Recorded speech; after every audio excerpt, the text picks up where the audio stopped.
Beth Long here with Mike Clark of the Sun-Times in DeKalb, Illinois, where the 5A state championship game just wrapped up. Sacred Heart-Griffin 38, Montini 28. An outcome maybe most weren't expecting.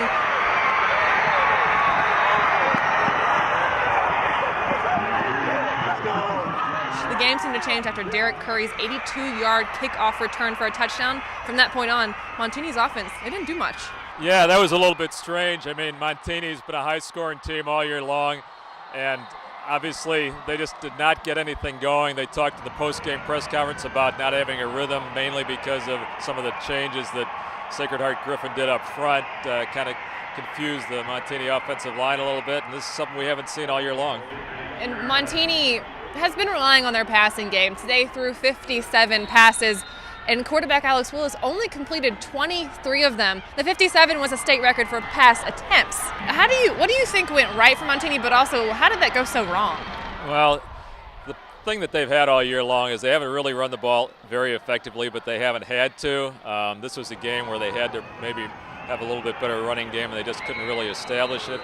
Playing from behind, obviously they had to pass even more, so it kind of played into Sacred Heart-Griffin's hands a little bit.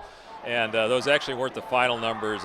I'm not sure what the final numbers were. They might have been over 60 passes, actually, because they announced that, toward the end of the game. It's no secret that Sacred Heart-Griffin beat Washington to advance to the state championship game. They took a piece of them with them here, though, to win the game. What our kids have been through this year has been a lot. I want to say that we actually used Washington's ball. They left them, and I called Coach Crouch, and our quarter, Gabe, really liked them, so I said, is it all right? And he actually gave us 5 or 6 more. Yeah, I mean, that was something that Coach Ken Leonard of Sacred Heart-Griffin has talked about the last few weeks. Just devastation in Washington hit him pretty hard. He has relatives who live in that town, and they wanted to represent Central Illinois here, too. They were playing for a little bit more than themselves, and it kind of showed today. I mean, the Cyclones played with a lot of emotion. We talked about Montini's run ending, but, Sacred Heart has had a great run over the years. This was the 4th title for them, and one of the things they mentioned post-game also is they wanted to prove that they could play a little bit of football south of I-80 as well, and they definitely proved it today.